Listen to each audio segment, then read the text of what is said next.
Salut à tous, bienvenue sur la suite du tuto.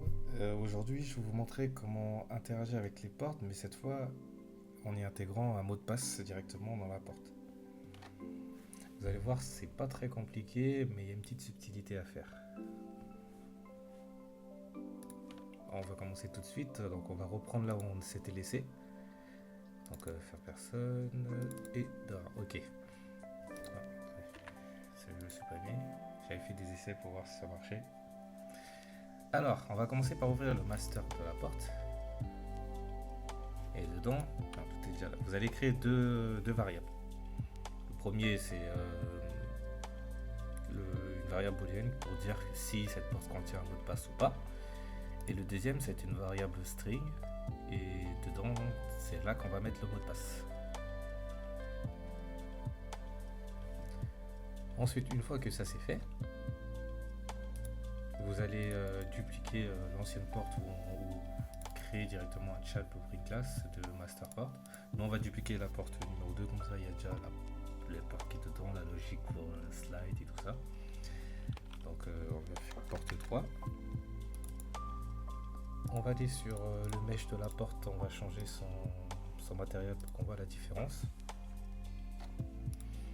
Alors, qu'est-ce qu'on a dans la porte numéro 3? On a un event open port qui va permettre d'ouvrir la porte et un event close port qui va nous permettre de fermer la porte. Donc ça on l'utilisera. On a le component begin overlap de la box collision qui est là. Donc quand notre personnage rentre dedans, on fait appel au player controller et on autorise les inputs. Comme ça on peut interagir une fois à l'intérieur de la box. Et quand on sort de la box, pareil, la même logique, mais sauf qu'on désactive tous les inputs pour éviter d'activer la porte alors que nous ne sommes plus proches de la porte. Alors, ensuite E, c'est ce qui va nous permettre d'interagir avec la porte. Donc là, ici, on avait mis un flip-flop pour échanger. Donc au début, la porte est fermée, donc on clique une fois sur E, ça ouvre. Et après, quand on reclique, ça ferme. Sauf qu'on va enlever un peu ça. Ouf, voilà. Alors, cette fois, en appuyant sur E, on va d'abord vérifier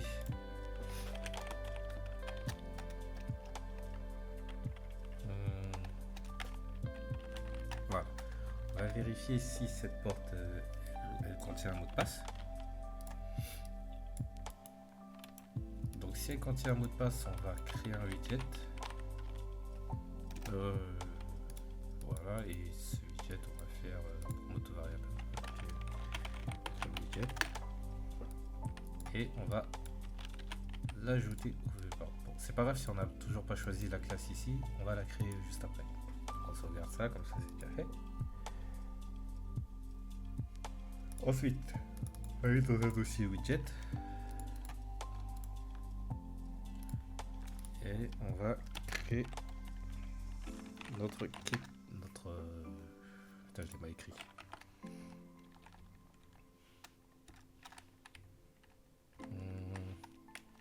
C'est pas vrai. Ah, ça va. Notre pad qui va nous permettre de rentrer le code. Donc d'abord, on va le designer avant toute chose.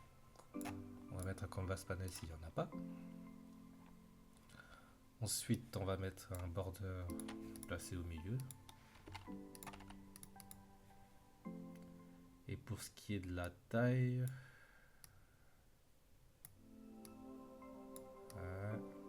on va dire ça c'est bon. Je vais enlever le background parce que j'aime pas trop ça. Quel autre truc je peux faire? Ouais, je vais mettre un blur derrière, histoire au moins qu'on voit la différence entre notre widget et le jeu. On va mettre ça à 2 pour pas que ça soit trop fort. Ensuite, donc dans notre border, on va mettre une vertical box. Là, c'est juste pour le design, vous pouvez faire comme vous voulez. Il y a juste deux trucs à respecter, c'est de mettre le texte et les boutons qui vont servir pour taper le code. Et sinon, vous le designez comme vous voulez. Alors ça, on va le mettre un peu plus grand. Notre texte, on va le grandir en hauteur. On va mettre ça. Texte 6, non, c'est pas là. Ouais. On va mettre ça. Le texte, on va le placer au milieu et au milieu ici. Donc il va s'écrire sur le milieu.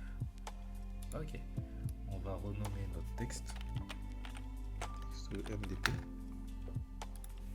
On va activer la variable. Ok, donc ça c'est bon. Maintenant, on va mettre une horizontal box. Ça va permettre de placer un peu nos boutons. Je vais mettre fil. Je vais dupliquer ça. 1, 2, 3. Donc 1, 2, 3, 4, 5, 6, 7, 8, 9. Ok, 4 fois. 3, 4. Et je vais mettre un bouton dedans. Il faut que je mette fil. On va faire 3 par 3. Ok. Un texte dedans. Donc ce texte ici par exemple on va mettre 1. Le bouton. On va changer le nom. On va l'appeler bouton 1. Pour dire que c'est le bouton qui va permettre de faire apparaître le chiffre 1. Donc on va le dupliquer. Mais attendez, je vais juste supprimer les horizontal box. Je vais dupliquer ça 2 fois. Et là on va les dupliquer aussi. 3, 4. Voilà. Donc on reprend.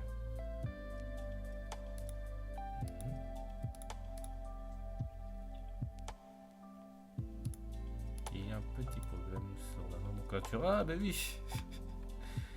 J'avais pas vu ça. CTRL Z, c'est bon.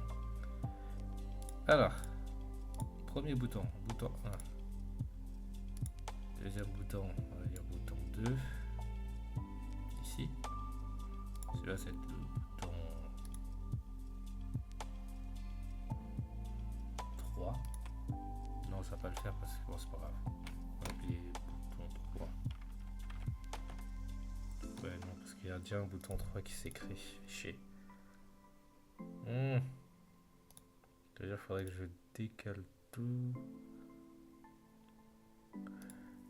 Bon, tant pis, on va l'appeler quand même bouton 3. Et celui-là, on va le laisser comme ça, on changera après. Tant pis. Il faudrait juste se rappeler de changer ça. Là, j'ai la flemme de faire tout ça. Donc, alors, celui-là, on va mettre 2. Là, on va mettre 3. Ensuite, on continue. 4, 5, 6. Hop, on ouvre les autres. Et voilà, donc ici c'est 7, 8, 9. Alors celui-là, on va mettre une étoile. Ça veut dire que ça va supprimer en fait notre mot de passe. Donc ici c'est le chiffre 0. Et celui-là, on va mettre un dièse pour dire que il faut valider. Ensuite, je vais recliquer sur chaque bouton. C'est un truc que j'aimerais changer.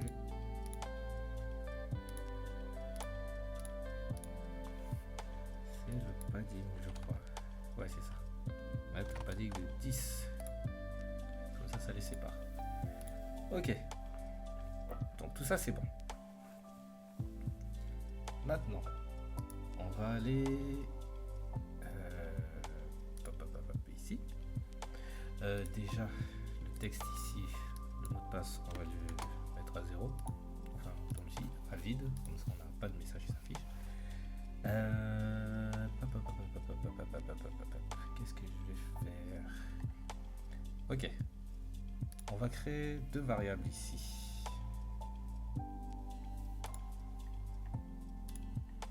La première variable, ça va être le mot de passe. Ah, ça écrit pas. On va l'appeler MDP add. Mot de passe à ajouter. On va mettre la variable string tout à l'heure. Et le deuxième, ça va être une référence au master port. On va faire instance view explosion spawn. Et on va l'appeler porte ref. Est-ce que je mets en truc normal? Non, je vais le laisser comme ça. Alors, comment ça va fonctionner? On va d'abord créer une nouvelle fonction. On va l'appeler update mdb. Donc, ce qu'on va faire, on va mettre un input ici qui va être en string et on va l'appeler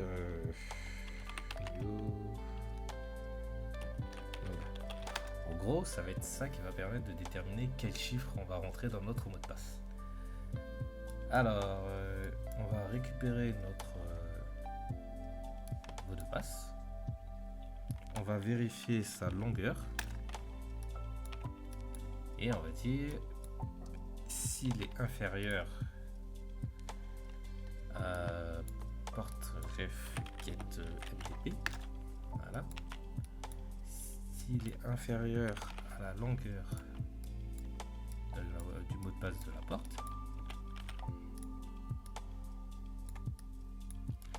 et ben on va mettre à jour le mot de passe qui est affiché. Pour le faire, on va tirer un trait, un trait de mdp add, on va faire un appel pour pouvoir fusionner texte. Sur le A, on met notre mot de passe que l'on écrit, et sur le B, on va mettre le nouveau chiffre que nous sommes en train de taper. Et bien sûr, on n'oublie pas cette texte. En fait, le texte MDP qui est là, affiché, on va le mettre à jour à chaque fois qu'on va taper. Ok, ça c'est bon. Du coup, normalement, tout est bon. Ah si, j'ai pas renommé ceux-là, là, les boutons là. Le bouton, on va l'appeler étoile. Celui-là, le bouton 10, on va l'appeler 0. Et celui-là, on va l'appeler dièse. Voilà, ça va être plus facile.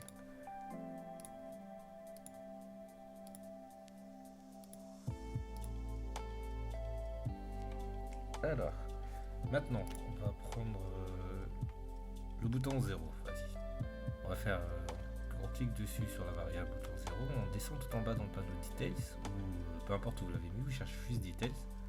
Si vous ne le voyez pas, normalement, vous venez sur Windows, vous cliquez sur Details ici, il est là, en tout premier. Et ça le fera apparaître. Donc, vous faites on-click pour chaque bouton.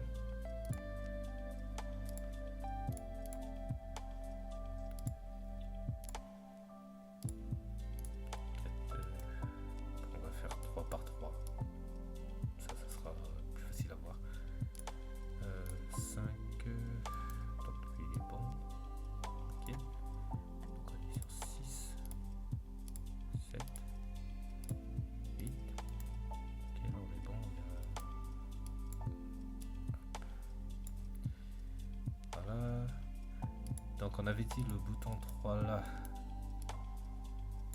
ça, le bouton 0 on va le mettre vers la fin, le bouton 1 on le met là, le 2 ici, le 3 ici. Et donc le bouton 3 qui est là, normalement c'est le bouton 4. Si je dis pas de bêtises. Ouais, c'est le numéro 4.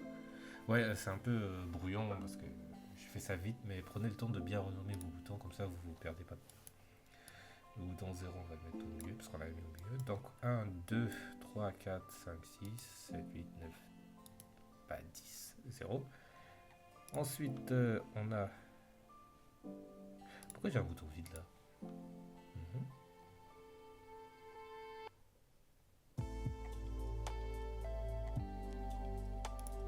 Étoile. Celui-là? Non, je crois que c'est le dièse. Celui-là, je crois que c'est le dièse. Je vérifie. Ouais, celui-là, c'est le dièse. C'est juste que le dièse ne s'affiche pas. Ok. Donc, on va mettre ça ici. Et l'étoile, on va le mettre là. Voilà. Donc, pour chaque bouton, on va faire appel à notre fonction update Et hop. Et on va lui mettre le numéro attribué. Après, vous n'êtes pas obligé de faire des numéros. Vous pouvez mettre des lettres à la place des chiffres qui sont là. C'est la même chose. Donc, ici, on lui dit c'est numéro 1. Et je vais faire ça comme ça. Ensuite, je duplique 3, je le mets là. Et hop, je duplique tout ça, je mets ça comme ça. Voilà.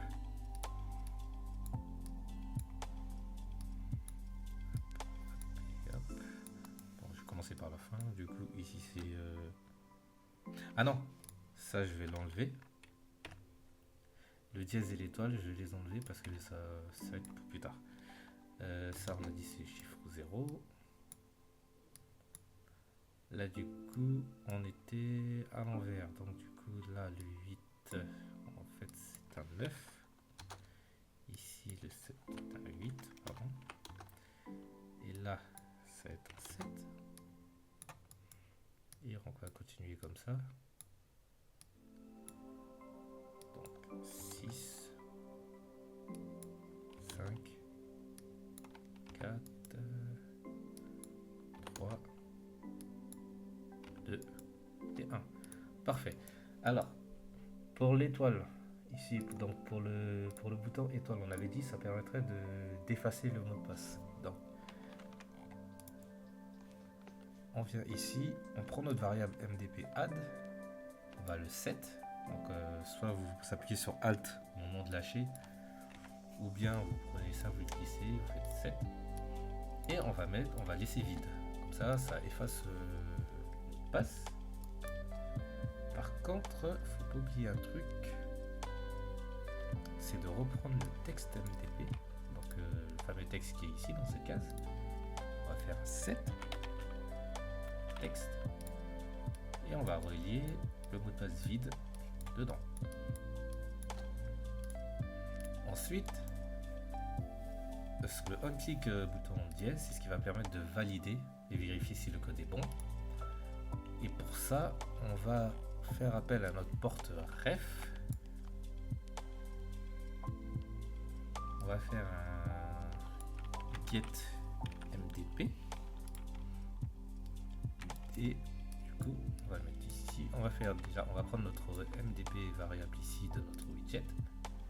Donc celui-là qui est dedans.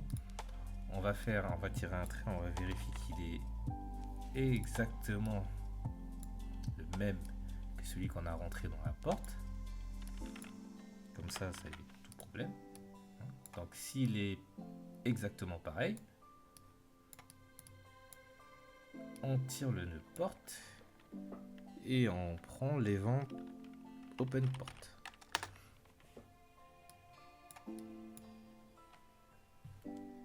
Voilà.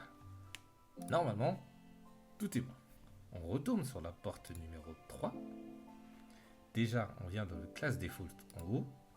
On va cocher la case MDP, question, pour dire il y a un mot de passe. Là, le MDP, on va dire que c'est 1, 2, 3, 4. Ok. Là, oui, il y a une erreur ici, c'est là qu'on va corriger. Donc, on va ouvrir ça, on va choisir le keypad.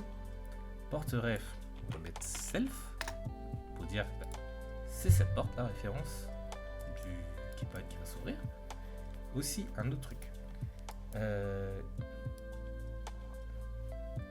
Si jamais on valide et que le mot de passe n'est pas correct, on va prendre le texte MDP, le set texte, le texte qui est dedans là, dans cette case vide.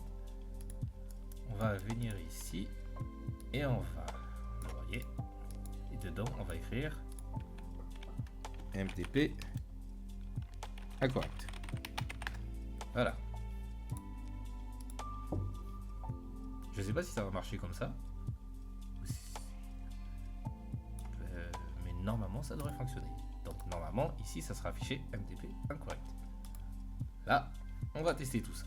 Donc normalement tout est bon. Non. J'ai oublié un truc. Event open port, blablabla. Et s'il est fini, Ok. Au moment où je vais cliquer sur l'event port et que c'est vrai, que c'est correct, on va faire un remove from parent, c'est qui va nous permettre de d'enlever notre pad de l'écran. Une fois que c'est vrai. Si c'est pas vrai, on va juste mettre un bouton. Hop là. Celui-là, on va le mettre au milieu. 5. Hop, on est à 0. On va le décaler ici. Celui-là, on va le mettre là. On va mettre un texte. Et on va mettre exit. Pour sortir du truc, pour enlever notre widget. Donc le bouton, on va l'appeler bouton exit. Voilà. Donc on va dans le graphe. Notre bouton exit, on le choisit, on fait on click. Et ici, on va faire comme avec la validation, on fait un remove from parent. Bien sûr, pourquoi? Parce que là, tout à l'heure, quand on va faire le truc, on pourra pas toucher notre widget parce qu'on a oublié quelque chose de très important. Dans le event construct, on va faire appel au getPlayerController et on va lui dire quand tu t'affiches, tu vas faire set show mask cursor, tu vas m'afficher le curseur, on valide, et set input mode, on va mettre UI only. Le widget qu'on va focus, on va mettre self, et en haut, comme ça, quand il s'ouvre, tu nous montres le curseur et tu passes seulement UI only, comme ça on peut rien faire d'autre que taper taper notre mot de passe. Et on va prendre les deux nœuds là, copier, et on va mettre destruct, je crois que ça s'appelle, ouais, event destruct. Donc quand ce widget là quitte l'écran, enfin quand il est détruit avec le remove from parent, on va dire, on prend le player controller, on lui dit enlève-moi le curseur et set input mode game only et remets-toi en mode jeu. Voilà, on a tout fait. Normalement, si on teste notre porte, ça devrait fonctionner. Donc, on retourne, on prend la porte numéro 3. On se rappelle bien le mot de passe, c'est 1, 2, 3, 4. Et on n'a plus qu'à tester. Pourquoi je suis en mode multi là? Voilà. Bon, donc on vient là, on rentre dedans. Si je ressors, je ne peux pas interagir. Ah, ça y est, je me rappelle pourquoi ça fait ça. J'avais fait des tests sur certaines choses. Attendez, j'ai juste enlevé ça. Mais vous pouvez tester, vous allez voir, ça marche normalement. J'enlève juste ça. Hop. Voilà.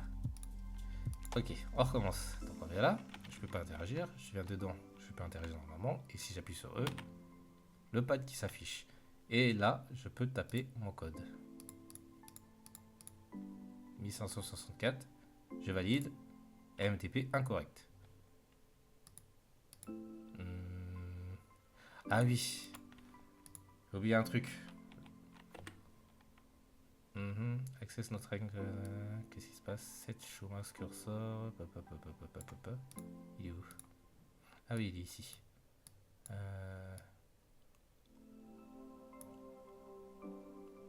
Normalement, ça devrait être bon. Il devrait pas avoir ce problème. J'essaie de voir ça, si ça change quelque chose. Ouais. Donc, le problème qu'on a, c'est ici, une fois que le texte est... Une fois que le mot de passe est incorrect, on va mettre un délai de genre 0,5. on va reprendre ça. Et on va le mettre dans le vide. Ça devrait pouvoir nous permettre de retaper le code. Donc je recommence, hop, passe incorrect, ça supprime. Pourquoi je ne peux pas retaper?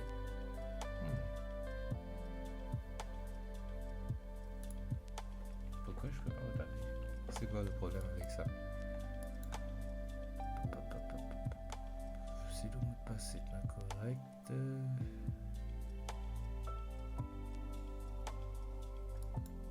Ok. C'est peut-être celui-là que je dois.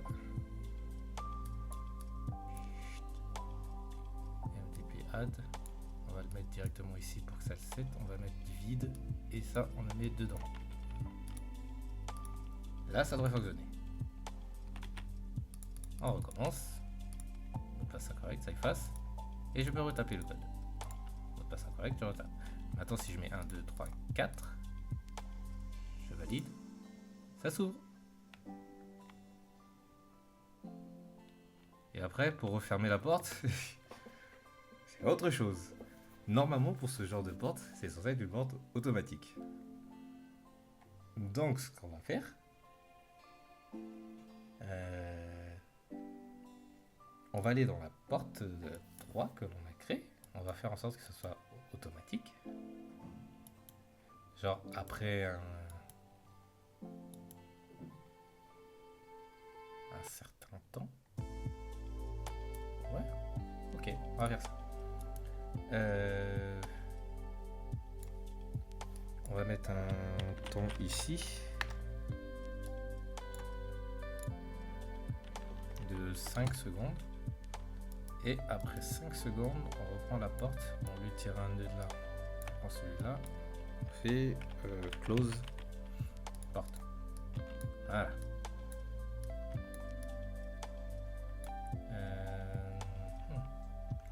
On va pas mettre le remove à la fin parce que sinon il va devoir attendre que la porte se ferme pour s'enlever. Donc on le met au début. Et on va voir. C'est parti. On fait ça. Je tape mon code. C'est ouvert. Normalement, au bout de 5 secondes, ça devrait se refermer. Exact. Je reviens. Je peux toujours pas l'ouvrir sans le bon code. Je remets ça. C'est ouvert. Je passe. Je m'en vais. Dans 5 secondes, il se referme. Je reviens. Je veux ressortir. Je mets le code. Ok. On va voir maintenant si, en faisant par exemple tac, tac, tac, tac, tac, je me dis, ah, je me suis trompé. Je clique sur l'étoile. Ça supprime. Et je peux retaper. Et là, le bouton ici me permet d'enlever. Et voilà, vous avez votre porte avec mot de passe. Bien entendu, comme je vous ai dit, à la place des chiffres, vous pouvez mettre des lettres et faire ce que vous voulez. Voilà, merci à tous d'avoir suivi ce tuto et je vous dis à la prochaine pour un autre tuto.